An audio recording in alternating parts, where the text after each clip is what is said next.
Hi guys, welcome back to the channel. For those of you who don't already know, my name is Lily and I'm so freaking excited to be back and be filming and be on YouTube doing all the fun things I love to do.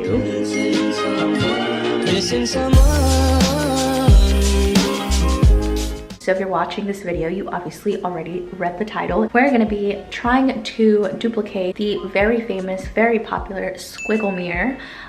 If you have the money, you could definitely drop $10,000 on it, but if you're like me, you're crazy, and we're gonna attempt to make this together.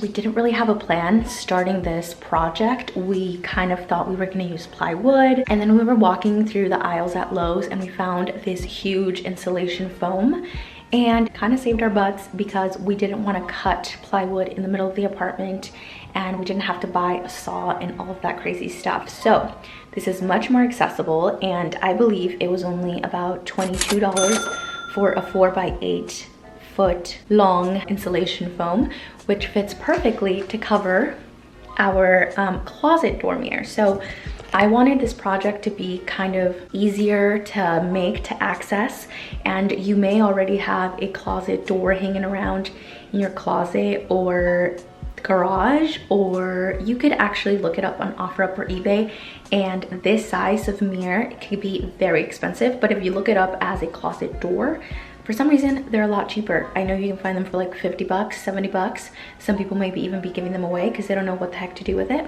And I'm showing you what to do with it. We're gonna do everything on the insulation foam. Nothing's gonna happen to the door because I don't wanna damage it. And if I ever get tired of this look, I could simply remove it off and go back to the sleekness of this. So yeah, let's get to it.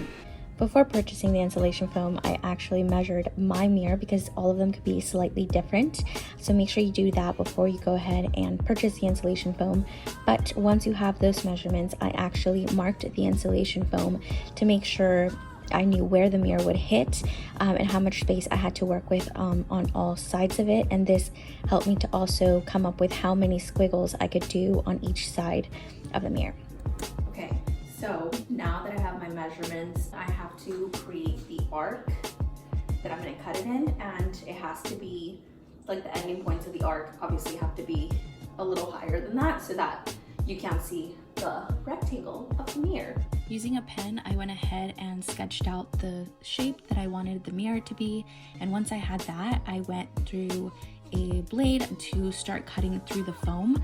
Because it is about a 2-inch wide foam, I went back with a kitchen knife to make sure that I was cutting straight across through it. And then I actually did it on the opposite side just to make sure, because when you pull through to kind of take out the cutout, you want to make sure that it's not going to crack in half or break your frame. So just make sure you do that step.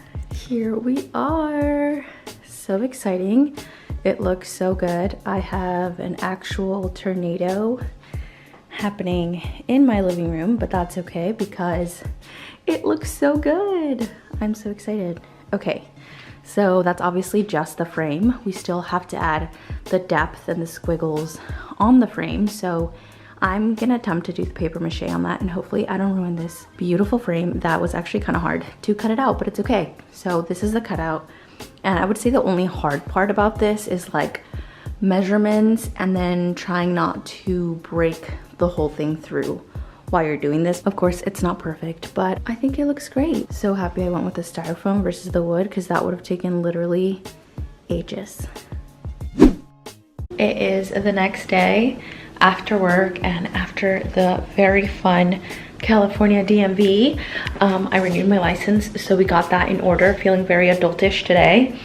On another note, not very adultish, is this project. I feel like a clown making it, to be quite honest, and it's not really working out perfectly, but it's gonna work. I feel it, you know, once it's all done, I'm gonna be like, wow, this was all worth it. Look how beautiful it turned out. You know what I mean? But here's the current situation. Oh, there we go. Yep.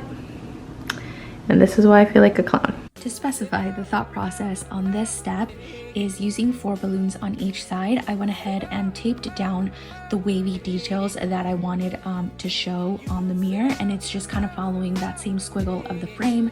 Just make sure you're using pretty strong tape because the pressure of the balloons can cause it to pop out of place, and then that's just going to be a disaster, especially considering you're going to be using this shape to paper mache it down. So just make sure you tape it really, really nice. I don't know if you guys can hear the balloons in the background, all the pressure, it's kind of cracking. Like the tape is coming undone. Anyway, I'm gonna be mixing to make my paper mache paste. I did this when I was a child, so we'll see if we still got it. But I remember in Mexico when I was younger, I had a little hustle and we would make piñatas. So I'm just using bleached all-purpose flour. And again, I haven't done this in a long time, so I'm not sure exactly which one you're supposed to use. But I figured bleach was the best option because it would just be white flour. So that makes sense to me.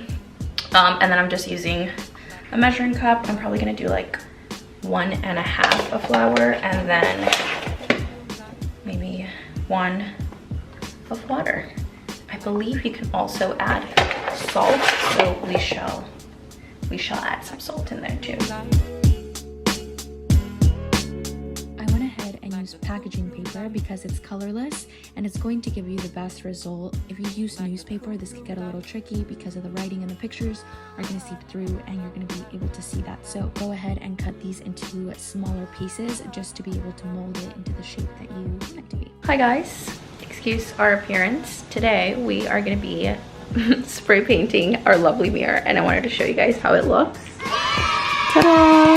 I think we did pretty good. You could see a little bit of the ridges and it, like once it's painted and up, it looks really good, but I like the depth and then also the organic shape of it, but it is pretty light, so we'll see what happens. But that's what it looks like and I'm gonna go ahead and spray paint it.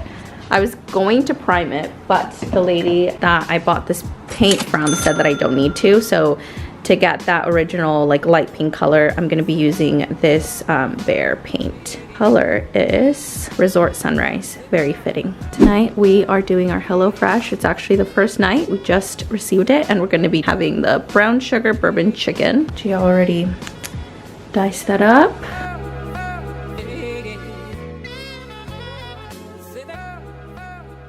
All right, all right, all right. Want to take a 5-minute nap? How much? You're so lucky that the camera is like, that's so funny.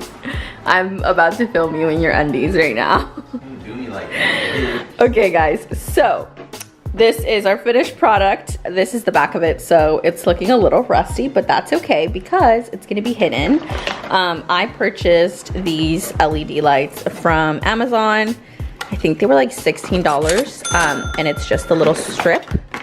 And it comes with a little adhesive on the back. So what I'm gonna do is I'm going to add a layer on the inside of the squiggle, not the outside. So then when I turn it on, hopefully the mirror catches it and it reflects it back outwards. And then we get a little bit of that light effect.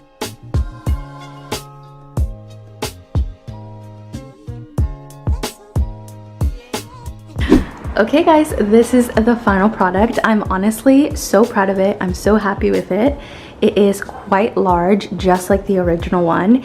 And I think we were successful in not only creating the wave frame, but also the ridges and the waves on top of that.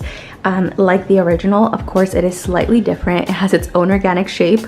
I was telling Gio how much I hate this corner, but you know what? It's okay because it is literally insulation foam and paper mache with balloons inside of it. So for what it is, I think we did a phenomenal job and it's really easy to recreate and you could do this by yourself.